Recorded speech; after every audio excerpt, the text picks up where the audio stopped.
Have you ever wondered how you can help young children develop the skills to stay calm and focused in a world full of distractions? In this video, I'll share practical strategies for teaching mindfulness to elementary students that you can use whether you're a teacher, parent, or caregiver. You'll discover simple techniques that work with young minds and learn how to make mindfulness both fun and meaningful for children. Teaching mindfulness to elementary students starts with understanding how their minds work. Children naturally live in the present moment. They're curious, they notice things we adults often miss.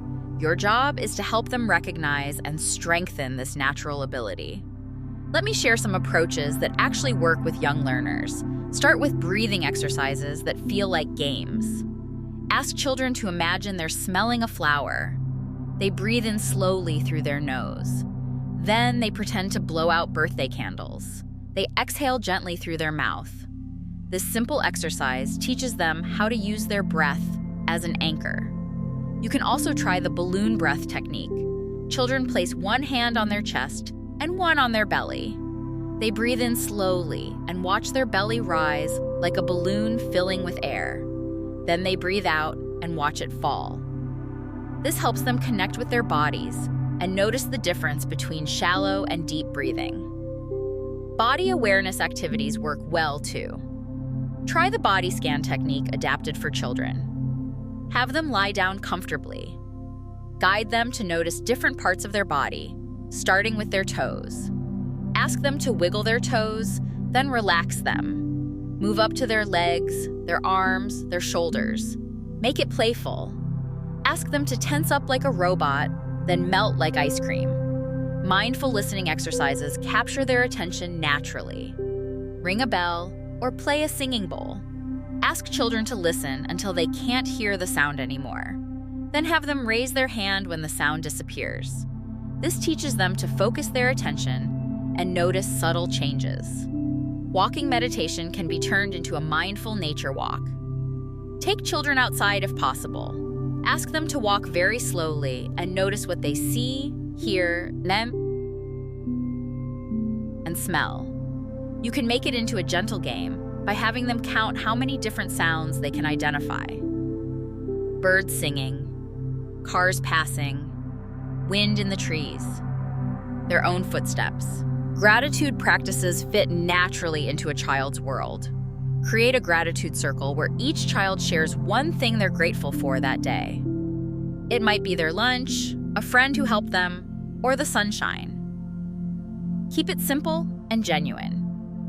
Teaching mindfulness to elementary students also means helping them recognize their emotions. Use simple language they understand. When a child feels angry, you might say, "I notice your face looks upset. Let's take 3 deep breaths together and see how you feel." Don't try to fix their emotions.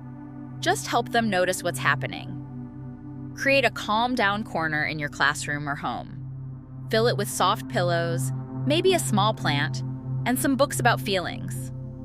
When children feel overwhelmed, they can go to this space and practice the breathing techniques you've taught them. This gives them ownership over their emotional regulation. Use storytelling as a mindfulness tool. Read books that feature characters dealing with big emotions or challenging situations. Pause during the story and ask children how they think the character is feeling. Ask them to notice how their own body feels when they hear about the character's struggles. Make mindfulness part of daily transitions. Before moving from one activity to another, have children take 3 mindful breaths.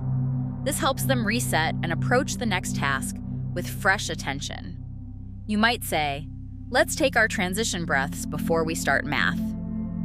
Art activities can become mindfulness exercises. Give children clay to mold or paper to draw on. Ask them to focus completely on the colors they're using or the texture of the clay in their hands. Encourage them to notice what they're creating without judging whether it's good or bad. Weather check-ins help children understand that emotions come and go like weather patterns. Ask them, "What's the weather like in your body today?" They might say they feel sunny and bright, or stormy and upset, or foggy and confused. This helps them see that all feelings are temporary. Remember that children learn best through repetition and consistency. Practice these techniques regularly, but keep sessions short. 5 to 10 minutes is usually enough for elementary-aged children. Their attention spans are still developing. Be patient with the process. Some children will take to mindfulness immediately. Others might be skeptical or distracted at first. That's completely normal. Keep practicing together. Model the behaviors you want to see. If you stay calm and centered, children will pick up on that energy. Teaching mindfulness to elementary students isn't about creating perfect little meditators. It's about giving them tools they can use throughout their lives. Tools for managing stress. Tools for paying attention. Tools for being kind to themselves and others. Don't worry about doing everything perfectly. Children are forgiving and adaptable. They'll let you know what works and what doesn't. Pay attention to their responses and adjust accordingly. Create opportunities for children to teach each other. Once they've learned a breathing technique or mindfulness exercise, let them share it with classmates or siblings. Children often learn better from their peers than from adults. Connect mindfulness to things children already care about. If they love animals, use animal-themed breathing exercises. Breathe like a sleeping bear or flutter like a butterfly. If they're interested in sports, talk about how athletes use breathing and focus to perform their best. Remember that you're planting seeds. You might not see immediate dramatic changes, but you're giving children valuable skills that will grow with them. Some children will use these techniques right away. Others might remember them years later during a stressful situation. The goal is to help children develop their own internal resources for staying calm and focused. You're not trying to control their behavior or eliminate all stress from their lives.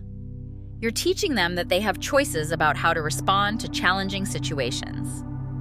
Keep your own mindfulness practice strong. Children can sense when you're genuinely calm versus when you're just trying to appear calm. Take care of your own mental health so you can be fully present for the children you're working with. These simple techniques can make a real difference in how children handle stress and develop focus. Start with 1 or 2 approaches that feel comfortable to you and build from there. If this video was helpful, I'd appreciate a gentle like or share with someone who works with children. Consider subscribing if you want more practical strategies for supporting young people's emotional well-being. Remember, every small moment of mindfulness you share with a child matters.